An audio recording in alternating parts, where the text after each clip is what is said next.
조금 속도감 있게 넘어갈게요. 자, 이제 그 과목별에 대한 내용들을 이제 여기에서 이제 보면 요 내용들은 요 참고로 보시면 되겠고,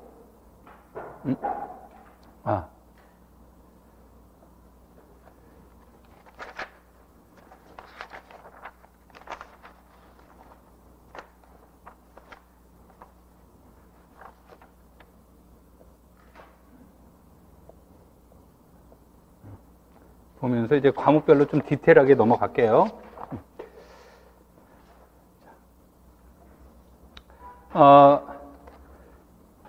선형대수학이라고 하는 것은 무엇을 연구하는 학문이고 하면 선형성을 연구하는 거예요. 그 선형성을 대수적으로 이제 연구하는 겁니다. 그 선형성을 대수적으로 연구하는 건데, 우리가 이제 여러분들이 보통 벡터라고 하는 것은 물리적 언어로서 이제 보통 벡터라는 표현을 쓰고, 대수적인 데서는 이제 벡터 공간이라는 표현보다는 선형 공간이라는 말을 얘기를 하게 되면, 이때는 무엇에 대한 내용들을 기초로 하냐면 스칼라라는 것을 기초로 해요. 그럼 스칼라란 뭡니까? 그러면은 우리가 이제 배운 공부에 의하면 체의 원소를 뜻하는 겁니다. 그래서 항상 얘를 이제 기준으로 다루게 돼서 여기에서는 이제 크게 이제 두 가지를 기준으로 잡는 거예요. 벡터 공간에 대한 개념과, 하나는 벡터 공간이라는 데서 또 다른 벡터 공간으로 이동하는 거예요. 그것을 이제 우리가 변환이라고 하는 것이 되겠죠.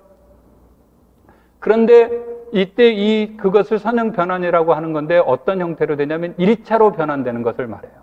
그러면 어떤 모양이 나옵니까? 그러면 T를 선형 변환이라고 한다면 이와 같은 형태의 변환으로 이루어지게 됩니다.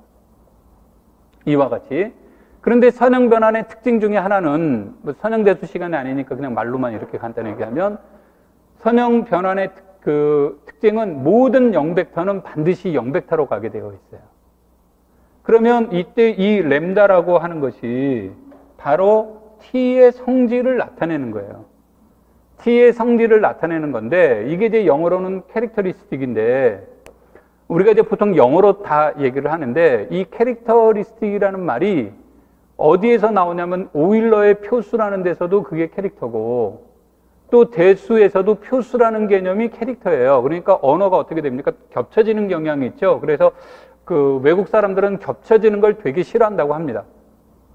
그래서 독일어를 빌려왔어요. 이제 이거를 자꾸 사람들이 고유값이 영어로 뭐예요? 그러면은 아이겐밸류야. 그런데 아이겐은 독일어예요.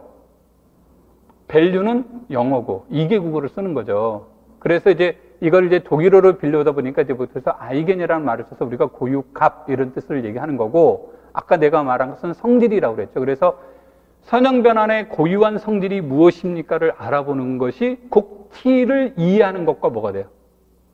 동의어가 되는 거죠. T를 이해하는 것과 고유한 성질을 이해하는 것이 동의어가 되는 거죠. 그러다 보니까 당연히 여기에서 V는 무슨 벡터면 안 된다. 0벡터가 되면 아까 0벡터는 어떤 성질이든 간에 무조건 0벡터는 뭐로 간다고 그랬습니까? 0벡터로 가야 된다 그러니까 여기에서 고유한 성질을 논의할 때 얘가 0벡터가 아니라는 것을 전제로 해요. V가 0벡터가 아니라는 것을 전제로 했을 때 항상 이와 같은 성질이 되는 것을 우리는 고유 값이라고 얘기를 하는 거예요. 그래서 선형 변환을 하려고 하다 보니까 이 선형 변환의 성질을 이해하려다 보니까 복잡한 거예요.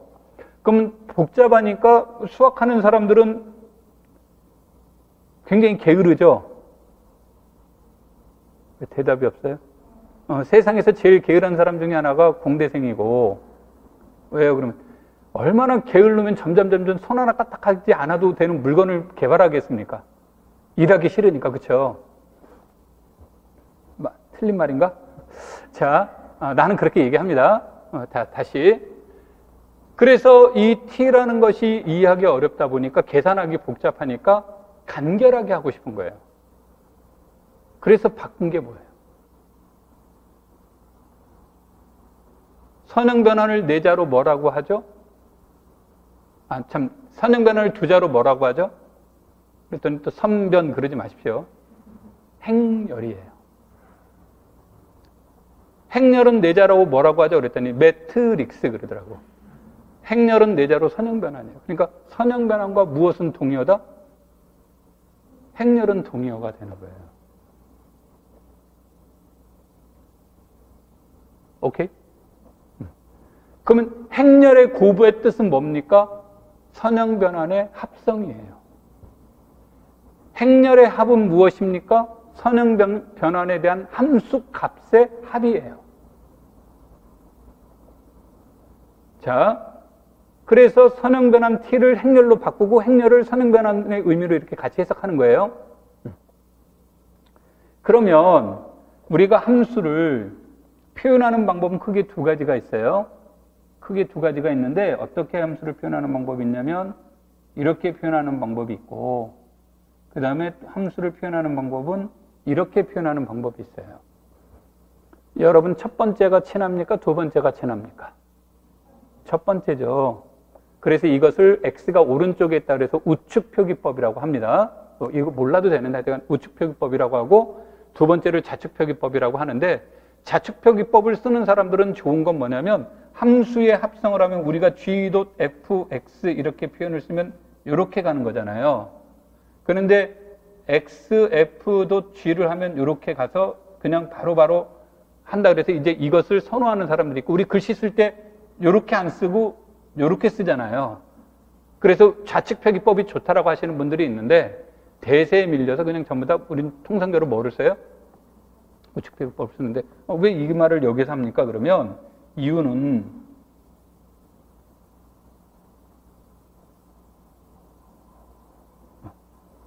무엇 때문에 그러냐면 표현 때문에 그래요. 그러면 벡터를 표현하는 방법은 행으로, 일행으로 표현하는 행벡터가 있고 벡터를 표현하는 방법은 열로 표현하는 열벡터 표현법이 있죠. 그러면 우리가 아까 행렬, 선형변화를 뭘로 쓴다고 그랬어요? 행렬로 표현한다고 그랬죠, 이렇게? 그럼 벡터가 여기가 열벡터가 나와야 돼요. 그래서 우리는 계산법은 기본적인 사고 철학은 열벡터예요. 그런데 여러분들이 수식을 쳐보면 아시겠지만 행벡터하고 열벡터하고 타자 치는데 어느 게 훨씬 더 쉽습니까? 그럼 말해서 뭐예요, 그렇죠? 행벡터가 편리하죠. 막 열벡터 치려면 짜증나요. 3x3 행렬을 갖다 탁 놓고 그거를 없애가지고 3x1 행렬을 만들려면 짜증스럽잖아요. 그러니까 그 다음에 간격 조절하는 것도 불편하고. 그래서 이제 통상적으로 표현은 행으로 많이 써요. 그런데 계산은 뭐로 해야 된다? 열로 해야 실수가 없어요. 왜냐면 우리는 근본적으로 항상 무엇에 익숙해져 있냐면 열로 표현하는 것에 그 우측표기법에 친숙해져 있기 때문에. 그래서 우측표기법이 되려면 이렇게 돼야 돼요. 행벡터가 되려면 좌측표기법이에요. 그러니까 우측표기법과 좌측표기법을 다른 말로 표현하면 전치라고 하는 거죠. 행과 열의 위치가 바뀐 거예요. 그러니까 나중에 내가 답안지를 만약에 시험지에서 행으로 물어보면 원래 행으로 답안지를 쓰는 게 맞는 거예요. 답은. 그런데 과정에서 내가 열로 푸는 게 실수율이 없어진단 말이에요. 그 대신 마지막에 무엇만 해주면 된다요? 전치만, 행으로 물어봤는데 난 열로 풀었잖아요. 그렇죠? 그러니까 맨 마지막에 전치만 해주면 되는 거예요. 이해했어? 자, 다시. 선형대수학은 그래서 항상 선형 변환이 제일 중요한 이슈가 되는 거예요. 그런데 이 선형 변환에 대한 성질이 이제 이 고유 값의 문제가 된다고 그랬죠. 여기가 핵심이 돼요.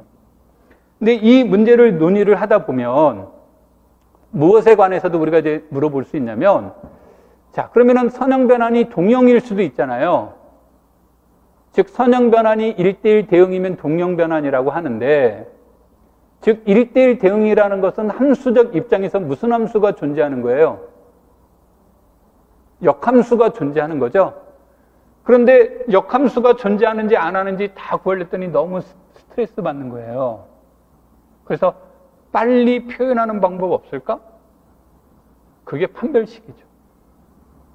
그래서 행렬의 판별식을 줄임말로 뭐라 그래요? 행렬식. 그래서 디터미넌트라는 말은 역행렬이 존재합니까? 이런 거고, 정사각행렬에서 본다는 것은 정사각행렬이라는 말은 정역과 공역의 차원이 같다는 뜻이에요.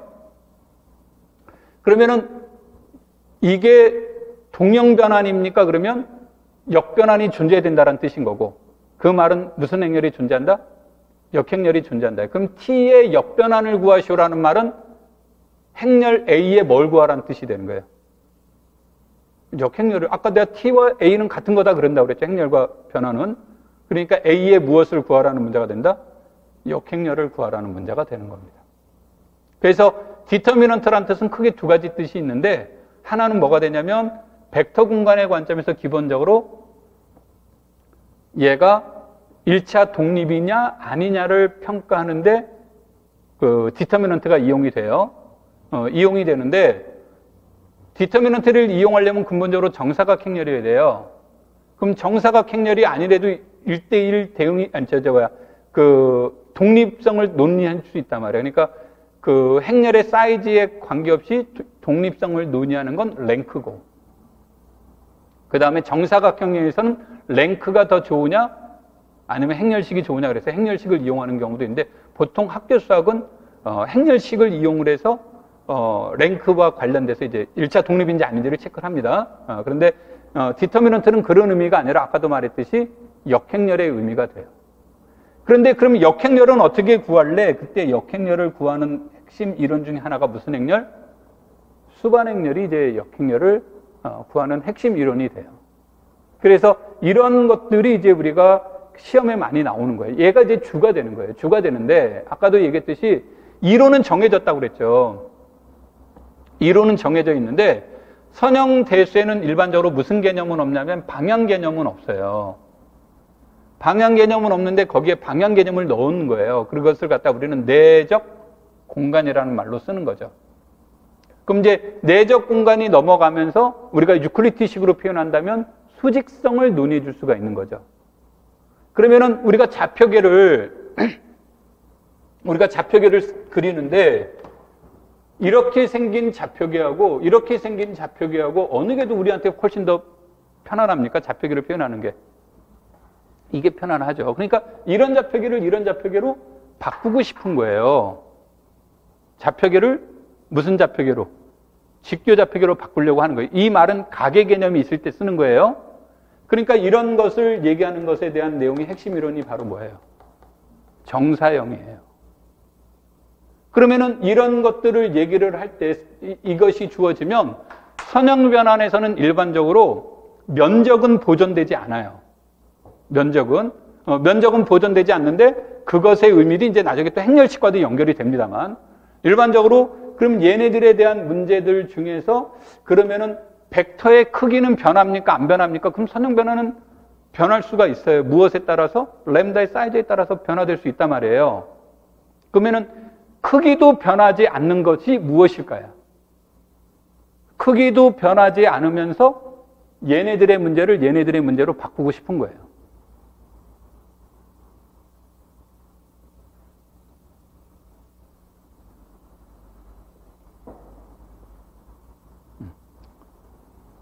그치? 나를 이렇게 뻔히 쳐다보니까 이제 부끄러워져. 그래서 행렬의 입장에서 무슨 행렬? 무슨 행렬? 직교 행렬에 대한 개념이다. 여러분들이 직교 행렬이라는 것은 이 개념으로만 이해하시는데, 그렇죠? 이 개념으로 이해하시는데, 이게 아까도 얘기를 했지만 정기후 직교 기절에서 일종의 이 직교 행렬의 사이즈가 크게 둘로 바뀌어요. 그래서 이것의 디터미넌트가 1일 때를 우리는 회전 변환이라고 이름을 붙이는 거고, 얘네들의 디터미넌트는 무조건 1이에요. 디터미넌트가 1 또는 마이너스 1이 나오는데, 1일 때는 회전 변환이라는 관점으로 변환되는 거고, 마이너스 1일 때는 반사라는 개념이 돼요. 우리는 이제 자꾸 회전 변환을 그려놓고 그걸 딱 사인 코사인으로 바꿔보자 훈련하는데, 그거는 평면상에서는 안 어렵죠. 근데 공간으로 넘어가게 되거나 4차원, 5차원으로 가면 일단 뭐도 불가능합니까? 4차원, 5차원 우리 그림 그려본 적 없죠. 불가능해지는 거예요. 그러니까 그것을 대수적으로 해결해 나가는 것들이. 그래서 이제 고유값, 고유벡터, 이것에 관련된 게 핵심 이론이에요. 누가 뭐래든 그게 핵심 이론이에요. 근데 그것에 대한 응용 문제들로 이런 것들도 무엇해 볼 수 있다. 논의해 볼 수도 있고 면적 문제와도 논의해 볼 수 있고 하는 것들이 부수적으로 나온 거예요. 그러니까 얘네들이 시험에 나왔으니까 와 얘가 중요하다 이렇게 생각하시면 안 된다는 얘기예요. 얘네들은 고유값, 고유벡터라는 개념을 이해하는 중요한 모델 중에 하나인 것이지 얘 자체가 무엇인 것은 아니다. 목적인 건 아니에요. 그러니까 항상 시험은 목적을 놓고 모델을 바꿀 수는 있어요. 무슨 말인지 이해되시겠습니까? 그래서 공부하실 때 여러분들이 여기서 고유값 나오면 어떤 문제가 나왔든 간에 그래 얘가 알든 모르든 고유값, 고유벡터 나오면 무조건 뭐다? 중요한 거야. 이렇게 생각하시고 준비하라 그런 뜻이 되는 겁니다. 얘기가 되겠죠? 그 다음에 이제 여기에서 나온 건 56문항이라고 했는데 이제 분명한 것은 여기서 오해하시면 안 되는 건 56문항이라는 말 속에는 중복된 포함이 들어갈 수 있어요. 그러니까 원래 문제는 하나였는데 뭐 얘를 고유값도 물어봤다가 얘가 직교변환과 연관됐다. 그럼 두 군데 들어가 버리는 거예요. 그래서 정확한 문항수가 아니다 이런 뜻입니다. 아까 얘기했듯이 얘네들이 무엇이다? 절대적인 핵심 이론이 되는 거예요. 자, 정수로는 무엇을 얘기를 하는 거냐면, 물론 이제 정수론을 수론이라고 해서 넘버 시어리라고도 이제 얘기를 합니다만, 정수론은 내가 이제 얘기할 때 이런 식으로 얘기해. 큰 수 문제를 작은 수 문제로 해결하고자 하는 거예요. 큰 수의 문제를 작은 수의 문제로 해결하고자 하는 거고, 또 하나는 뭐냐면 현대 대수학의 뿌리가 뭐냐 이거예요. 현대 대수학의 그러면 현대 대수학의 뿌리는 정수론이에요. 그래서 정수의 성질에서 나온 게 환론이에요. 환론에서 단원의 문제에서 발달된 게 군론이에요. 그래서 우리 이제 통상적으로 군환체 이렇게 강의를 하고 나는 강의를 합니다만 어떤 분들은 환군, 환체 이렇게 강의하시는 분들도 있어요. 왜냐하면 출생적 배경, 역사적 배경으로 본다면, 발생적 관점에서 본다면 환군, 환체 하는 게 맞는 거예요. 그게 자연스러운 거예요. 그런데 이해의 입장에서 군환체가 쉽다라고 생각해서 군환체로 가는 거예요. 그럼 이 말을 하는 건 뭐냐면 정수론은 한 문항 4점짜리지만 정수론을 이해하지 못하는 순간 현대대수학도 못 풀 가능성이 매우 높다. 그러면 14점이 날아간다. 그럼 14점 틀려도 합격해요. 아주 우수한 성적으로 합격합니다. 근데 문제는 다른 거 다 맞는다는 뭐가 없어요? 보장이 없는 거죠. 그래서 정수론이라는 것은 4점이다라고만 보시면 안 되고 얘는 무엇과 아주 밀접되어 있다? 현대대수학과 아주 밀접되어 있다. 자, 그래서 여기서 이제 합동식에 대한 문제들이 나오게 되는데 이것의 문제들은 큰 수의 문제를 이제 주어지면서 이것들에 대한 문제 해결을 위해서 이용되는 게 유클리드 알고리즘.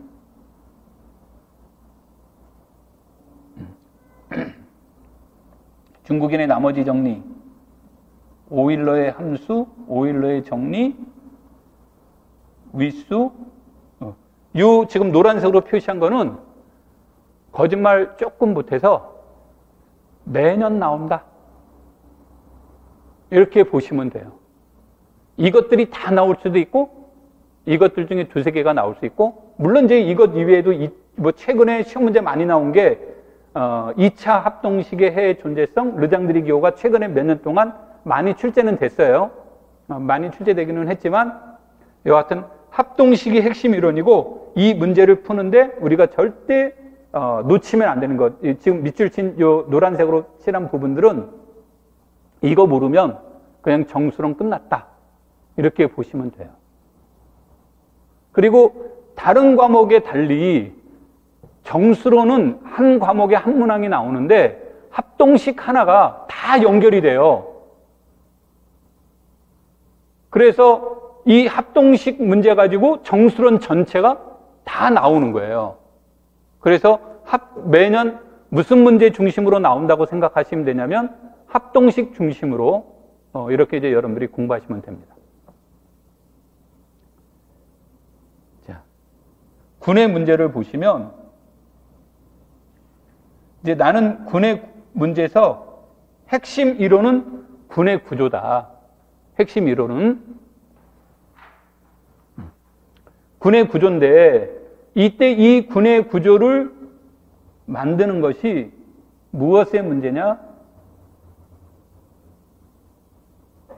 생성원, 윗수, 이들 사이의 관계.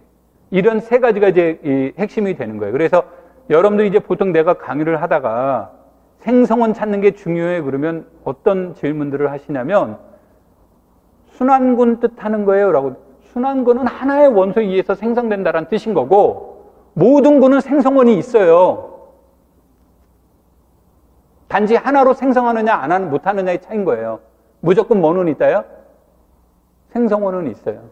유한계란 뜻은 아닌데 생성원은 있어요. 근데 뭐로 보는 거냐면 생성원이 유의미하냐 유의미하지 않느냐의 관점인 거예요. 그럼 여러분들이 덧생군 유리수에서 생성원 찾는 훈련 해본 적 없을 거예요. 근데 유리수에서 생성원은 소수분의 1이 다 생성원이 되는 거예요. 이런 것들에 의해서 만들어져요. 그런데 소수분의 1이 몇 개 존재합니까? 무수히 많이 존재하잖아요. 이거 찾는 게 의미가 있느냐 이거예요.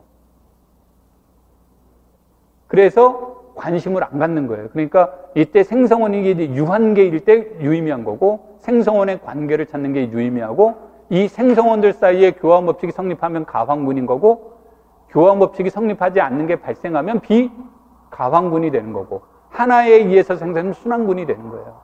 그래서 모든 군은 이 세 가지만 알면 다 해결이 돼요. 이걸 가지고 하려고 하는 거예요. 근데 내가 지금 말한 것처럼 이거를 아는 건 쉬운 게 아니에요. 굉장히 어렵습니다. 다행히 시험 문제 이런 거 물어본 적은 없어요. 근데 출제위원은 이걸 머릿속에 그리고 내는 거예요. 오케이? 그래서 공부하실 때 이런 것을 찾는 훈련을 해보는 게 좋은데 처음에 이거를 안 될 때 억지로 왜냐면 이거 규칙이 없어요. 그러니까 규칙이 없는 거기 때문에 이걸 찾으려고 막 처음부터 애써서 공부를 하게 되면 망해요. 그래서 처음에는 이제 보통 뭐라고 하라고 하냐면 책에 나온 것 가지고 자꾸 해보고 쉬운 것 가지고 연습해보고 그러다 자연스럽게 만들어. 그래서 군의 구조를 이해하는 게 좋아요. 그래서 내가 이제 보통 뭐라고 하냐면 10 이하의 군은 반드시 알아야 된다. 윗수를 뜻하겠죠?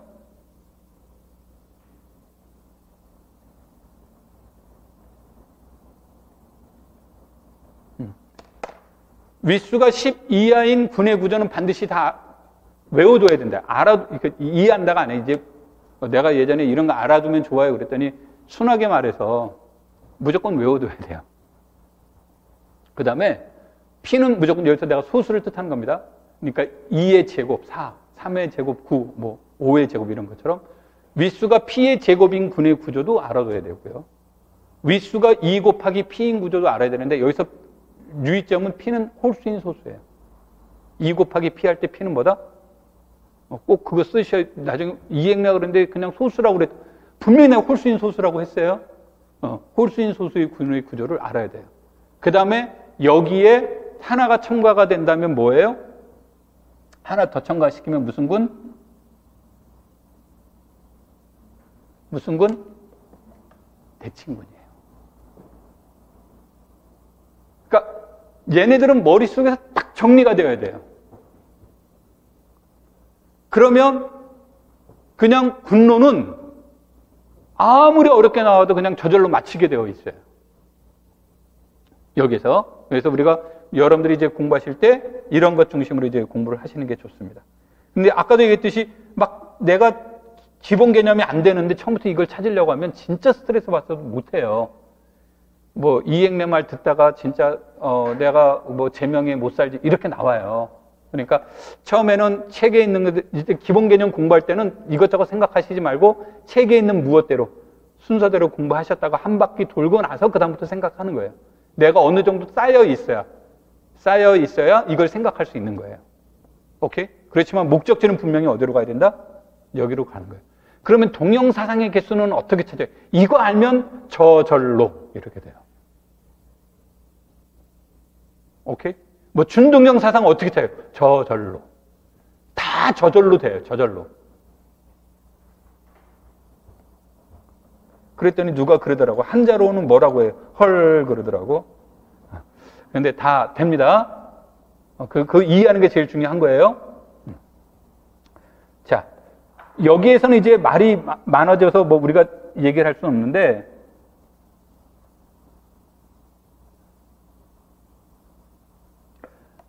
이제 이렇게 보셔야 돼요. 구는 아까 내가 구조라고 그랬죠. 그럼 화는 언어예요, 언어. 용어 공부하는 거예요, 환에서. 환에서 용어 공부를 하는데, 환에서 제일 걸림돌이 뭐가 되겠습니까? 듣보잡이에요. 듣보잡? 뭐가 듣보잡이야? 군론에서는 상상하지 못했던 현상이 환에서 발생이 되는 거예요.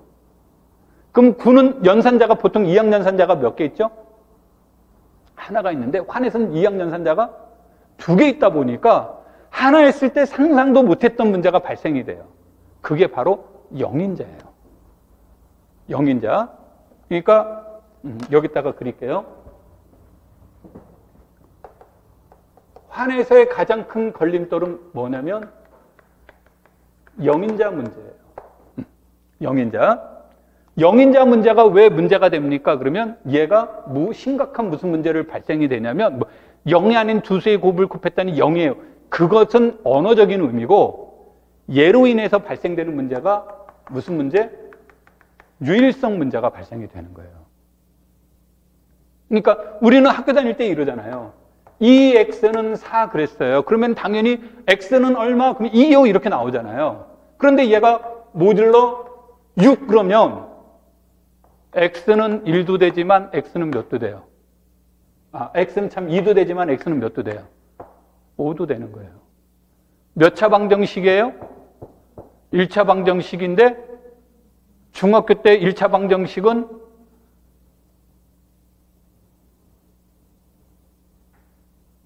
해가 없다? 해가 무수히 많다? 해가 하나만 있다? 셋 중에 하나잖아요. 해가 몇 개 있어요? 상식을 깨버리는 거예요. 그러니까 존재한다라는 걸 전제로 했었다면, 존재성도 이제 다른 문제들이 있지만 존재한다라고 해도 무엇을 보장받지 못하더라? 유일성을 보장을 못 받고 중고등학교에서 배웠던 상식이 파괴되기 시작하는 거예요. 오케이? 그러니까 이 문제를 해결하고 싶은 거죠.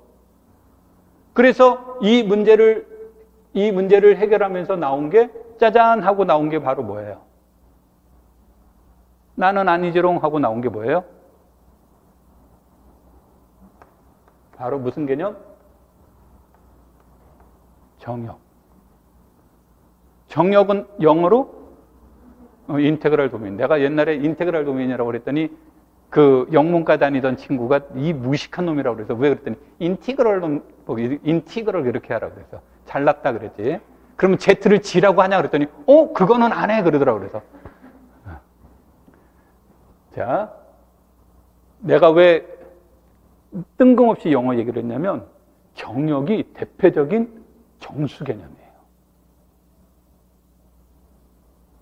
되겠습니까? 그런데 얘도 문제가 발생이 돼요. 이것의 문제점은 요거라고 그랬죠? 근데 이 정역의 문제점은 해가 존재하기는 해? 해 있어? 이런 거예요. 그러니까 이런 거죠. 여기에서는 무조건 존재하니까 안 되겠다. 이 문제에서 정수에서 EX는 1에 해 있어? 하고 물어본 거죠. 그렇게? 없네? 하고 나오는 거죠. 그러니까 근본적으로 무엇의 문제가 여기서 발생돼요? 해의 존재성 문제죠. 근데 이게 왜 해가 존재하는지 안 하는지 보장을 못 받지? 그랬더니 그걸 따져봐야 되는 거죠. 결정적인 이유가 이에 무엇이 존재하지 않아서, 여건이 존재하지 않아서 그런 거죠. 근데 유리수에서 본다면 이의 여건은 뭡니까? 존재하는 거죠. 그래서 이 문제에 대한 존재성 문제를 해결하기 위해서 우리가 무엇이라는 용어가 필요해요? 체라는 용어가 필요한 거예요. 그러면 환에서 얘네들을 만드는데 얘네들을 만들어 가고 싶은 거예요. 얘네들을. 이런 것을 만들기 위해서 무슨 개념을 이용하는 거예요?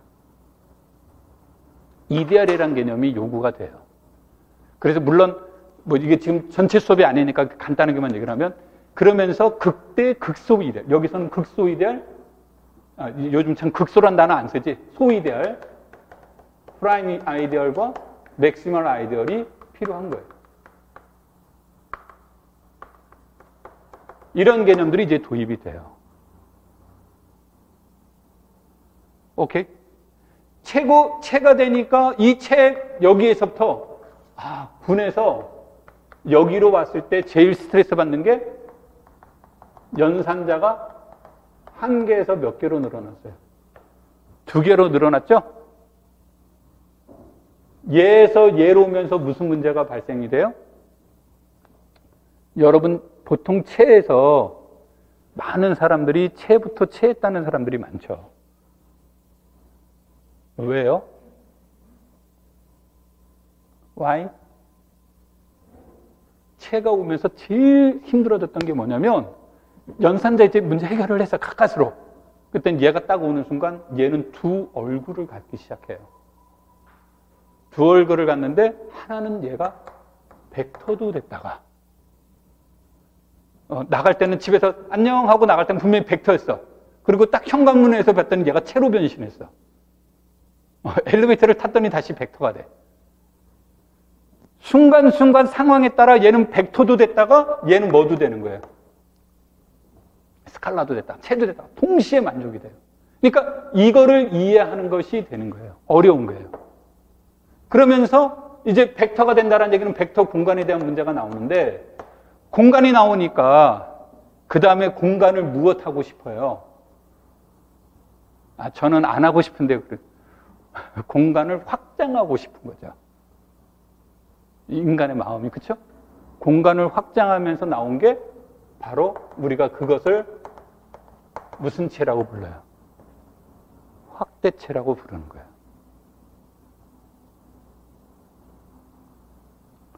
그러면은 여기에서 여기로 오는데 물론 얘도 EDR을 이용을 하는 겁니다. 근본은 무엇을 이용한다요? EDR을 이용을 하는 거예요. 그런데 체에서 여기 할 때 이 EDR을 찾으려고 그랬더니 힘들어요. EDR을 찾는 게 너무너무 힘들어. 그러니까 딱 하나만 찾으면 그냥 답이 나올 수 있는 EDR이었으면 좋겠어. 하나만 찾으면 돼. 똘똘하네. 그게 뭐예요? 기억 방식의 문제인 거예요.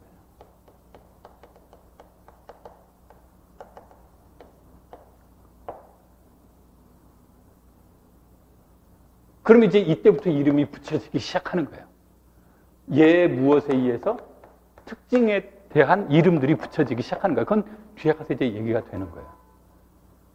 그런데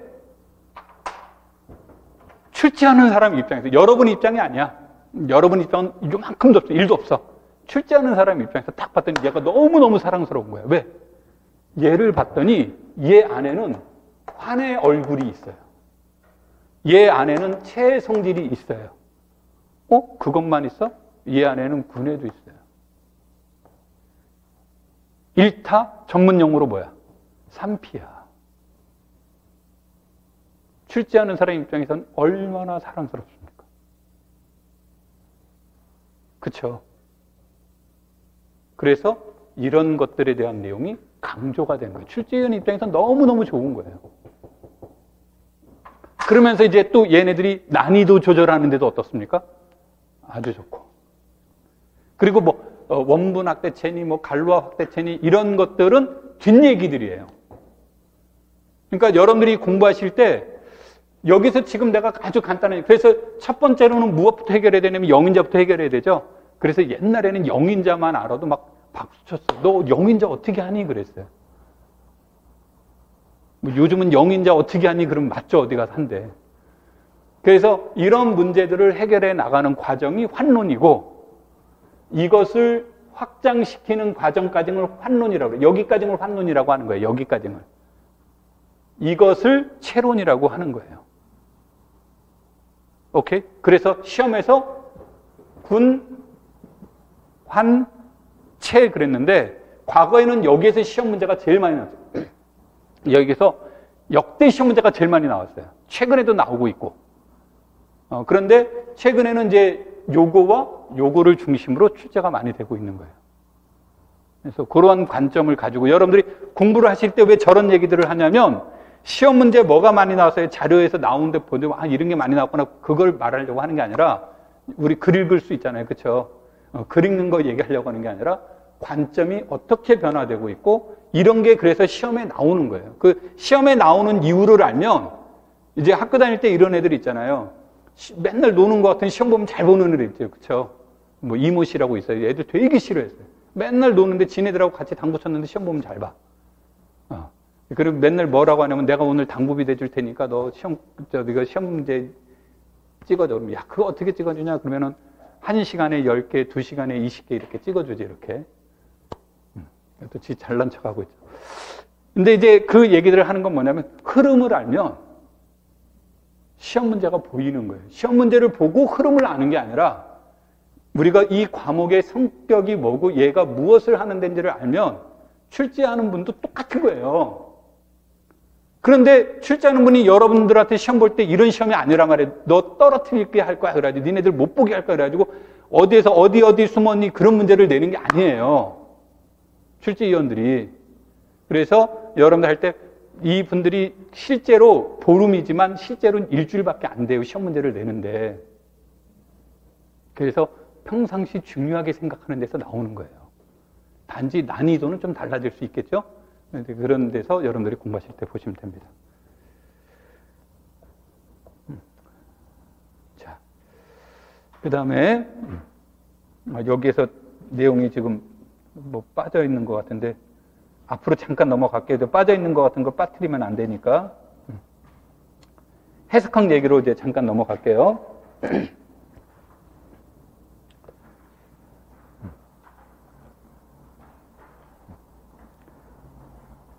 자, 해석학하고 위상 얘기만 간단하게 얘기하겠습니다. 해석학에서는 제일 중요한 건 극한이에요. 우리 수학과나 해석학이라고 부르지 다른 과는 이것을 뭐라고 불러요?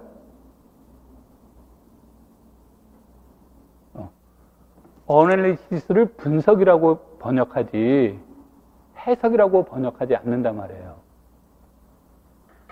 근데 우리는 해석은 분석보다는 더 강력한 뜻이 있죠. 근데 근본적으로는 무엇이 들어가 있다요? 분석이 들어가는 거예요. 오케이? 그래서 이제 분석적 사고가 요구가 됩니다. 그래서 해석학 공부를 하실 때는 대수적인 거나 다른 거하고 다른 게 뭐냐면 우리가 문제 푸는 방법 중에 하나가 분석법과 종합법이라는 게 있죠.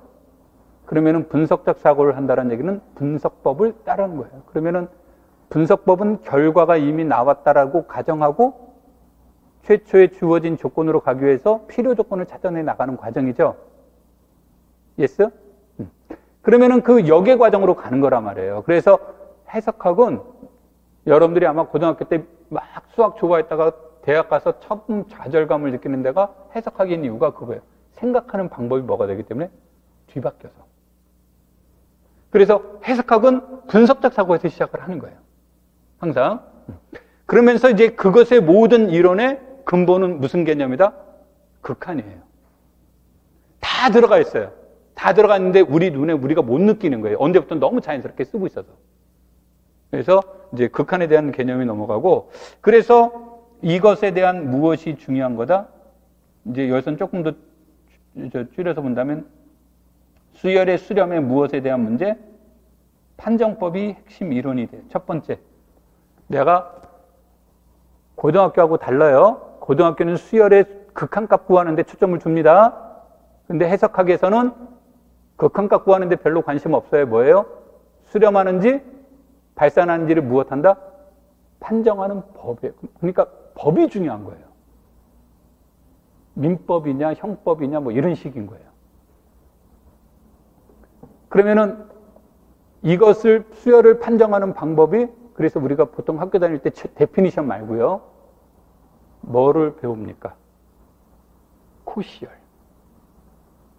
단조수열, 부분수열, 상극한 뭐로? 하극한. 그 다음에 뭐를 이용하는 경우가 있죠? 급수가 수렴하면 일반항은 어디로 수렴한다? 0으로 수렴한다. 급수를 이용하는 방법. 그럼 출제하는 사람은 여러분한테 뭐라냐? 너 이 5가지 중에 어떤 거 쓸 거야? 하고 물어보는 거예요. 그러니까 그것만 알아도 시험 문제의 50%는 맞춘 거예요. 그래서 여러분들이 볼 때 이제 뭐가 제일 위험하냐면, 출제하는 분이 여러분한테 이렇게 되는 거예요. 아, 이거는 단조 수렴성을 이용해야 문제가 쉽게 풀려. 근데 다른 방법은 되게 아마 어려울 걸 하고 시험 문제를 딱 냈어. 근데 자기는 맨날 나는 코시열로만 문제를 풀었어. 그래서 코시열로 문제를 풀어. 이 사람은 시험 끝날 때쯤 풀 수 있다는 얘기죠. 그래서 항상 어떤 법을 이용하는 게 효율적인지를 아는 게 여기서는 중요한 거예요. 그러니까 아까도 얘기를 했듯이 정리가 나오면 이 정리는 언제 어떻게 활용하는지, 이것이 갖는 의미가 뭔지를 해석하는 능력이 중요한 거예요. 그래서 요게 하나. 그 다음에 이제 대한 내용이 연속인데, 이 연속성에 대한 문제 중에 연속성이 하나는 보전을 해줬어요. 연속이 되면 극한 문제는 보전을 해줘요. 극한 문제는. 그런데 연속이 보전해주지 못하는 문제가 나오죠. 최대값과 최소값 문제가 걸리는 거예요. 그러면 얘네들을 보전해줄 수 있는 이론이 뭘까? 보전의 문제. 그래서 연속에선 무슨 문제가 핵심이에요? 보전의 문제예요.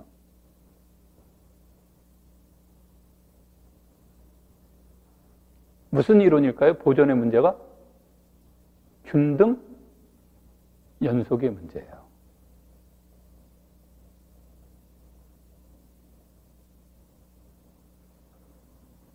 그래서 여기서도 균등 연속을 무엇하는 거?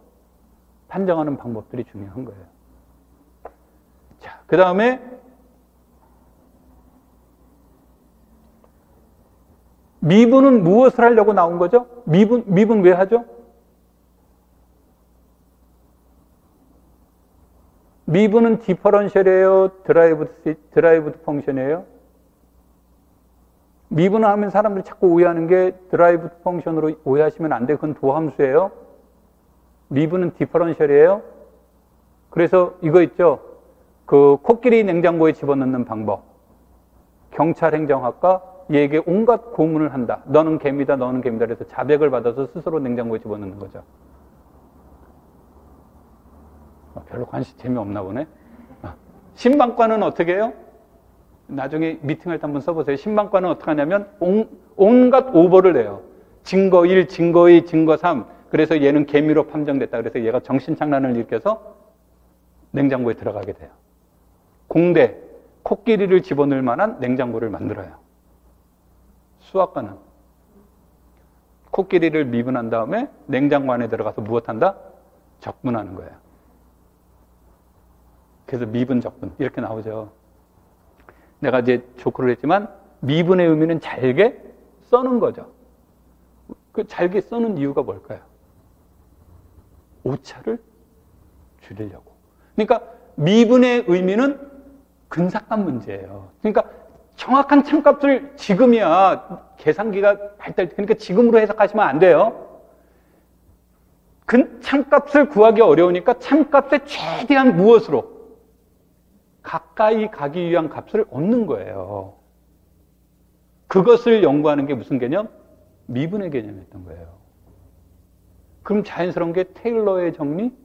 이런 게 중요한 이론이 되는 거예요. 왜냐하면 테일러의 다항식이 n차 할 때 n이 크면 클수록 참값이 어떻게 되는 거예요? 가까워지는데 문제는 손으로 계산하기가 어렵다는 거죠. 그렇죠? 그래서 이제 그게 하나가 있는 거고. 그 다음에 또 미분을 통해서 이제 우리가 얻을 수 있는 것은 그런 오차를 통해서 최대와 무엇을 구하는데 최소 또는 다른 말로 동요는 아니지만 극대, 극수의 문제, 극값의 문제를 구하는데 활용이 되는 거죠. 근데 여러분들한테 극대, 극소를 구하라고 물어보지는 않을 거란 말이에요. 그래서 여기서 핵심적인 내용, 그래서 그것과 근사값 문제와 가장 가까이가 있는 이론은 뭐다? 테일러의 정리. 오케이? 그 다음에 이제, 그것을 이용을 해서 뭐 우리가 실진법이니 구분구적법이니 이런 것들이 나옵니다만, 그 다음에 이제 적분법에 대한 개념들이 나오는 거죠. 그러면 적분법의 획기적인 이론은 뭐예요? 적분의 획기적인 이론은 정적분의 미적분학의 기본 원리죠. 기본 정리. 이런 것들이 이제 여러분들이 보시는 거고, 이런 것들을 모두 다 커버하면서 이것을 추상화시킨 이론이 바로 함수열과 뭐예요? 함수열과 함수항 급수죠. 그러니까 함수열, 함수항 급수는 미분도 얘기할 수 있고 적분도 얘기할 수 있고 다 얘기해 줄 수가 있어요. 그런데 아까 말한 연속의 성질이 보존될까요? 적분의 성질이, 리만 적분의 성질이 보존될까요? 이런 것들을 이제 물어볼 수 있다는 거죠. 그래서 그런 것들을 물어보는 게 균등 수렴성이고, 그 다음에 균등 수렴에도 보존되지 않는 성질이 미분 가능성의 문제와 이상 적분의 문제죠. 그래서 이제 그런 것들에 대한 성질들을 여러분들이 체크를 해보시면 되겠고, 위상에 대해서만 간단하게만 얘기하면, 이 토폴로지는 시험 문제는 기출 문제 이외에 나올 게 없어요. 근데 위상은 어떤 문제에서 연구가 된 거냐면 오픈 인터벌에서 연구가 되기 시작했어요. 오픈 인터벌을 우리는 보통 열린 구간이라고 하죠. 이걸 추상화시켜서 사람들이 무슨 집합이라고 불러요? 열린 집합이라고 하는 거죠. 그래서 위상수학의 핵심 이론은 무슨 집합을 이해하는 데 있다요? 열린 집합을 이해하는 데 있는 거예요.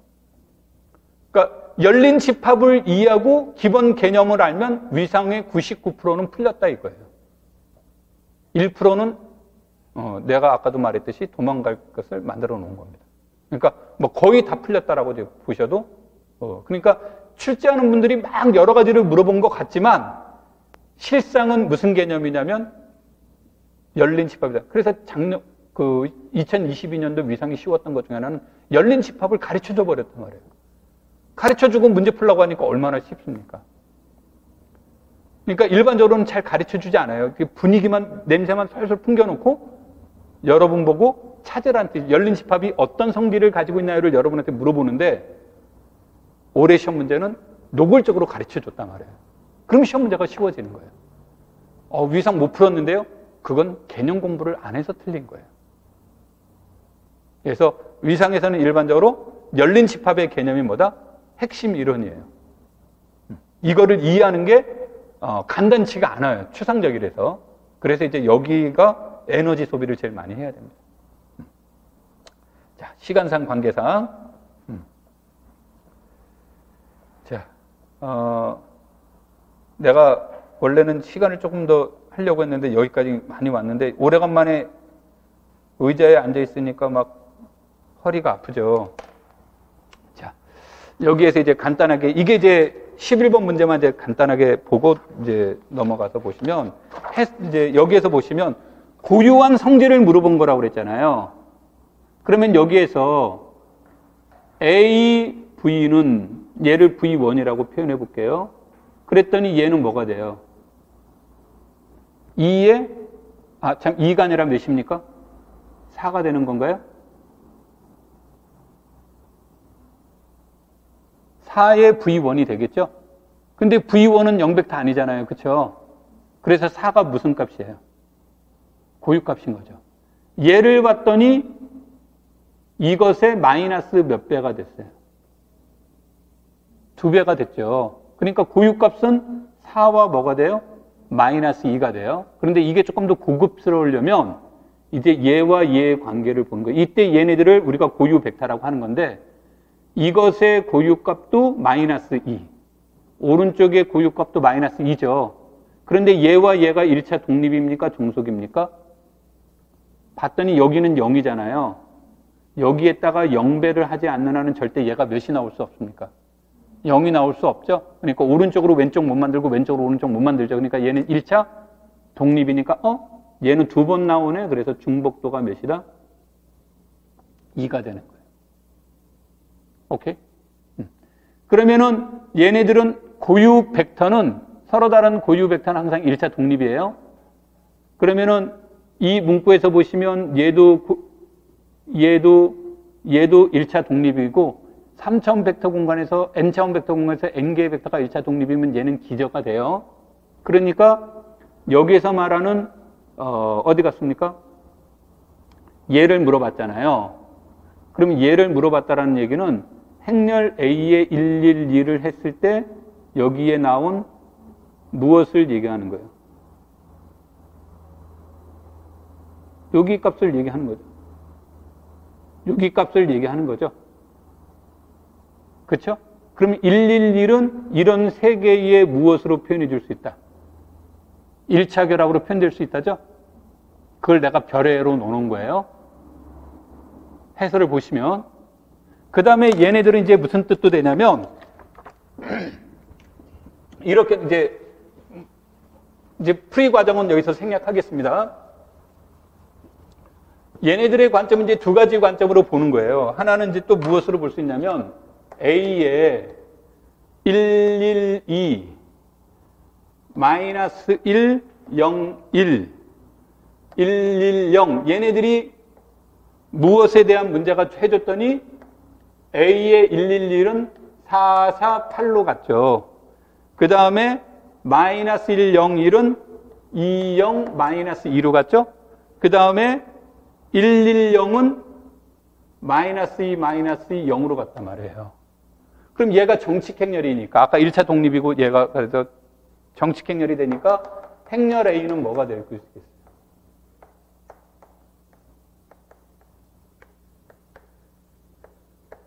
역행렬이 되겠죠. 그렇죠? 그러면 얘네들은 뭐로 나오겠어요?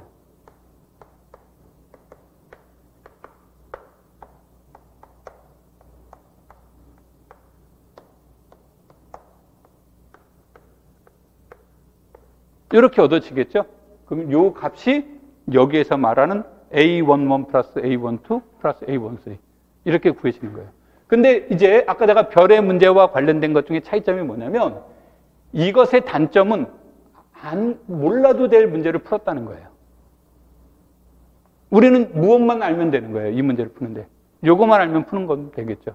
아까 111은 행렬 A의 111은 하고 이제 물어보는 거란 말이에요. 여기에다가 111 하면 우리가 뭐가 나와요? A11 플러스 A12 플러스 A13가 나오잖아요. 이렇게. 그렇죠? 그러니까 111만 해서 요것만 얻어질 수 있다는 거죠. 그런데 이 111이라는 것은 첫 번째 거를 V1 그랬으면 X V1 두 번째 벡터를 V2라고 하면 Y V2 세 번째를 V3 벡터라고 한다면 이렇게 표현될 수 있다는 얘기예요.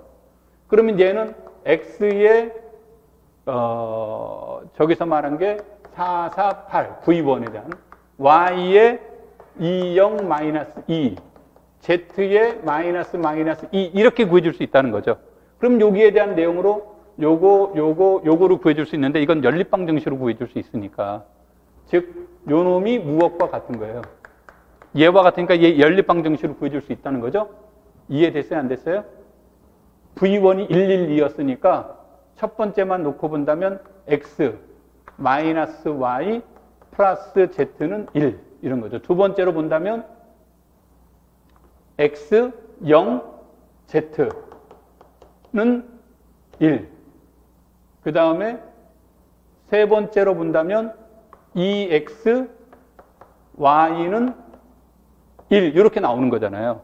그럼 여기서 보다니 Y는 0이 되겠죠? 이 두 개로부터 요거로부터 Y는 0이죠? Y는 0이고 이거로부터 X는 몇이에요? 2분의 1이니까 Z는 몇이 나옵니까? 마이너스 2분의 1이니까 요거는 없어지고 요거를 해주면 실제로 아니다. 111이 안 나오는데 2. 뭐가 잘못이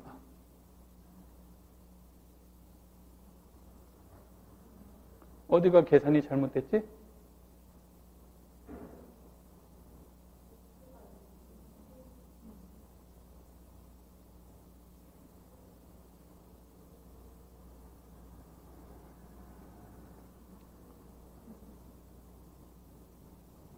x 마이너스 y.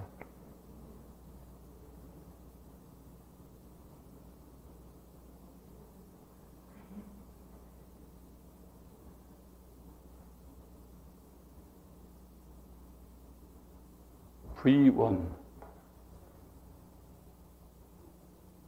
x 마이너스 여기 뭐 마이너스 y는 플러스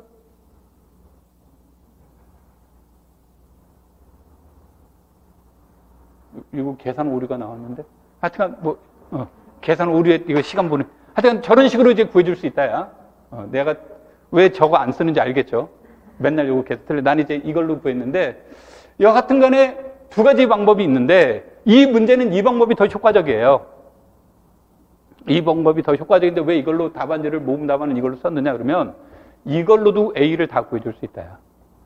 근데 이걸로 A를 구해주려면 불편하다는 거죠. A를 만약에 물어봤다면, 그러니까 A를 물어봤다면 요 답이 훨씬 더 좋은 답인 거고 여기서 A11 플러스 A12 플러스 A13만 물어봤다면 이 해법이 더 뭐다? 좋은 방법이 되는 거고. 그러려면 얘네들이 반드시 무슨 행렬이어야만? 정칙 행렬이어야만 얘네들이 독립이 돼서 기저가 돼서 이런 얘기를 해줄 수 있는 거예요. 그래서 이런 답안지 쓸 때는 그런 것들이 같이 그 내용이 들어가는 거죠. 자, 이 얘기를 하려고 했는데 시간이 너무 많이 지났습니다만 그래도 이 얘기를 가지고 이제 오늘 얘기를 할게요.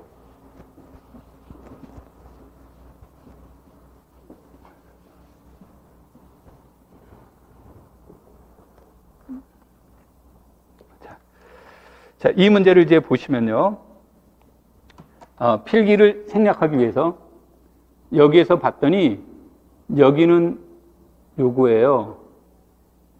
그런데 여기는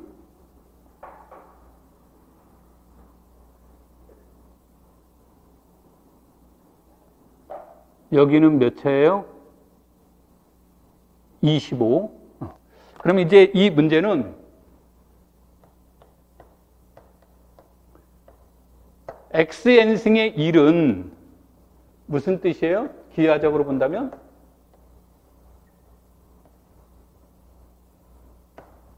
복소수에서 zn승이라고 할까요? 복소수에서 얘네들은 뭐가 돼요?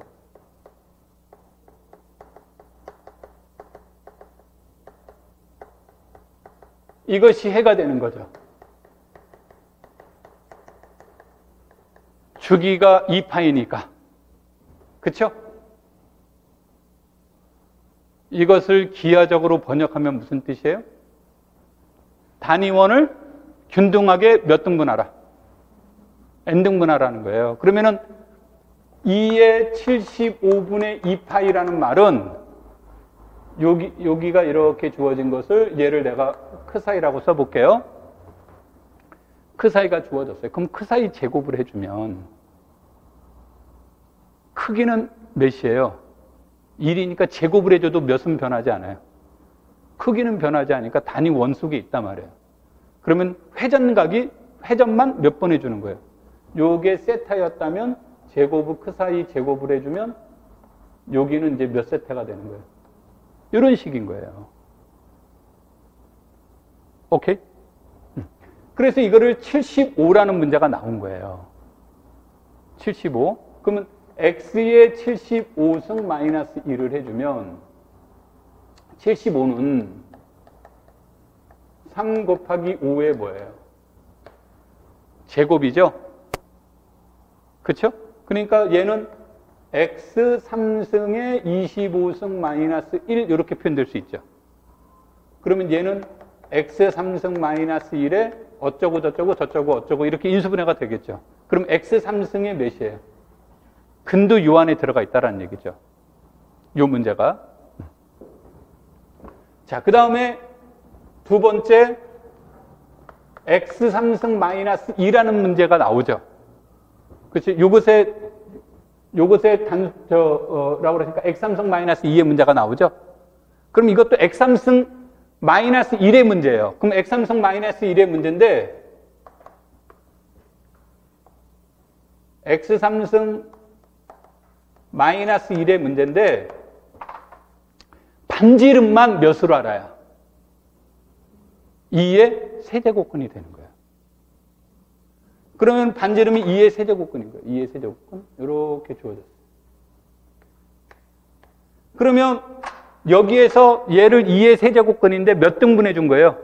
3등분해 준 거예요. 그러면은 3분의 2파이 문제가 되겠죠. 그러니까 단위원에서 본다면 여기란 말이에요. 그러니까 여기가 3분의 2파이 지점. 여기가 해가 되는 거예요. 이렇게. 그래서 이것을 우리가 통상적으로 여기를 무엇이라고 하죠? 사람들이 요거 해를 오메가. 그렇죠? 얘는 무엇이 되는 거예요? 오메가 제곱, 얘는 오메가 몇 승이에요? 3승의 문제죠? 그러면 여기에 있는 말 잘못했어요. 얘가 오메가. 잘못 썼습니다. 얘가 오메가 제곱, 얘가 오메가 3승이에요. 그럼 여기는 무엇이 되는 거예요? 2의 세제곱근 오메가, 그렇죠? 여기는 2의 세제곱근 오메가 제곱, 여기는 2의 3승의 오메가 되니까 2의 세제곱근의 오메가 3승이니까 얘가 되는 거예요. 자, 다시 얘기를 해볼게요. 그래서 x3승 마이너스 1, 2, x25승 마이너스 1의 분해체를 물어보는데, 원래는 이것을 가지고 이제, 자, 문제가 나왔어요. 그러면은 문제는 안 쓰겠습니다. 얘가 문제예요. 얘가 문제예요.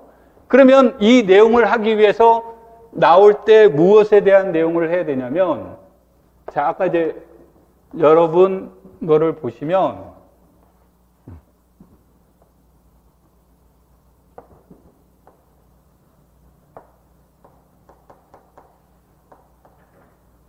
문제가 이렇게 나와 있는데, 이 문제를 푸는데 여기에는 x25승 마이너스 1의 해와 관련된 문제가 나와야 돼요. 오케이? 그런데 이것의 사이즈가 크기가 몇이에요? 1은 왜 1이란 단어가 중요하냐면 1의 n승을 해줘도 여전히 몇이에요? 1이에요. 그런데 얘네들은 곱할수록 절대 제곱을 해주면 요 원 안에 안 들어가죠. 그러니까 이 문제는 무조건 단위 원만 생각해 줄 수 있는 거예요. 그래서 단위 원 안에서 나오는 거니까 이것에 대한 크기가 요게 1인 이것이 돼서 얘네들의 문제를 무슨 문제? 원분 확대체의 문제가 되는 거고, 아까도 얘기를 했듯이 여기 있는 근들은 요곳의 근들은 근을 우리들의 모임을 UN이라고 한다면 요 근은 전부 다 무엇에 의해서 만들어져요? 이 근은 전부 다 무엇에 의해서 만들어져요? 그 사이에서 만들어지는 거죠. 그렇죠? 그래서 그 사이가 저기서 근의 문제가 돼요. 그래서 원분 확대체의 문제를 공부를 하는 거고, 두 번째로는 무엇의 문제? 분해체의 문제를 공부하는 거예요. 여러분들이 이러한 것들이 이루어지고 분해체의 문제가 나오게 되면 이 문제는 자연스럽게 갈루와 확대체, 갈루와 분해 문제가 나와요. 내가 이 말을 한 거는 여러분들이 노트를 만들 때 이렇게 반이 되면 이 반 안에는 이것에 관련된 이론들을 오른쪽에다가는 정리해 두는 거예요. 항상. 이거를 몇 월까지? 1월에서 몇 월까지? 4월까지는 이런 스타일로 공부하는 거예요. 그래서 여기서 이제 시간이 소비가 되는 거예요. 그러면서 이 노트가 나오는 거예요. 그리고 이것에 맞춰서 여기에다가 전략 수립을 하는 거예요. 어떤 전략으로 문제를 풀까? 그 다음에 여기에는 무슨 과정이? 풀이 과정이 들어가는 거예요. 그러면 답안지는 요거만 쓰는 거예요. 요거만. 교사임용 시험은. 오케이? 근데 임용시험에서 공간이 되게 좁아요. 그래서 좁게 되기 때문에 모든 풀이 과정을 다 쓸 수가 없어요. 그래서 이때 써야 될 게 내가 사용하는 원리. 그 다음에 무엇이 들어가요? 한 5분 정도면 되니까 조금만 참어. 시작과 무엇만 끝을 쓰는 거예요, 이렇게. 오케이? 그래서 요것에 대한 내용들로 타고 나중에 결과를 제시해주면 답안지가 나오는 거예요. 그런데 주관식이라고 그래서 서술형이라고 그래서 막 풀이 과정을 다 쓰는 사람들이 있어요. 이 중간 과정을 생략해도 돼요. 무엇이 대신해 준다요? 원리가 대신해 주는 거예요. 무슨 원리에 의해서 이런 결과가 나왔다요. 그럼 시작도 맞고 끝도 맞고 원리가 맞으면 이건 맞는 거예요. 그런데 원리도 맞고 시작도 맞았는데 끝은 틀릴 수 있죠. 그럼 뭐라고 보는 거냐면 아, 얘 계산 틀렸구나 이렇게 보는 거지 이 사람의 이론 자체가 틀렸다고 보는 게 아니에요. 그런데 이게 없잖아요. 틀렸네? 그거예요. 그래서 반드시 무엇을 꼭 써야 된다? 원리를 써야 되는 거예요. 그래서 이게 나오잖아요. 그래서 아까 이거를 풀기 위해서 내가 무엇이 필요하다고 그랬습니다. 시간. 이게 시간이 많이 걸려요. 시간. 그 다음에 내가 아까 또 뭐가 필요하다고 그랬어요? 이것을 하는 것이 필요하다고 그랬죠. 그래서 이거를 푼 다음에 이것에 대한 정리를 하라 그런 말을 했단 말이에요. 그 정리란 여러분들이 공부하시면서 잘 내가 했던 부분 중에 전략 수립한 대로 문제가 풀면 행복하죠. 근데 전략 수립한 대로 무엇이 안 될 수도 있어요. 해결이 안 될 수도 있죠. 그런 것들을 여기에다가 써놓는 거예요. 이게 문제 푸는, 공부하는 방법이자 문제 푸는 전략이에요. 이게 가끔 가다가 이제 우리가 공부를 하면 하루아침에 참 되면 얼마나 행복합니까? 하루아침에 안 됩니다. 내가 지금 약속 시간보다 너무 많이 늦춰가지고 아주 빨리 갈게요. 저 인간이 갔다가 약속도 안 지키고 그러니까 다른 거는 다 자료 참고. 여러분한테 여기에서 보시면 그래서 신론은 끝까지는 보는 거예요. 끝까지. 그런데 이제 교재 연구는 어떻게 됩니까? 그럼 교재 연구는 아까 교육과정과 교재 연구 이 두 권은 책은 꼭 봐야 된다고 그랬죠? 그래서 이 내용은 신론이 어느 정도 읽혀지면 그 다음에 여기에서 교재 연구를 이제 보시는 게 좋습니다. 내가 교육과정과 교재 연구를 그냥 교재 연구라고 쓴 겁니다. 내가 여기에서 3, 4월부터 이 내용을 같이 보는 게 좋아요. 오케이? 그리고 모든 것은 교사를 뽑는 거지 2023년 교사를 뽑는 거지 1990년대 교사를 뽑는 게 아니에요. 그래서 뭐가 중요하다? 교육 과정. 무슨 교육 과정? 현행 교육 과정이 중요한 겁니다. 오케이? 그래서 그런 데 맞춰서 얘기하면 되겠고 뒤에 있는 것은 다 광고 멘트이기 때문에 광고 생략하고 학원에서 맞을 것 같은데 하여튼 하고 자, 그 다음에 다른 거는 다 저거 한데 늦은 시간이 아니면 되고요. 주말이 아니면 되고 내가 항상 미모가 출중하다 보니까 의심을 많이 받습니다. 그러니까 늦은 시간과 주말을 제외하고는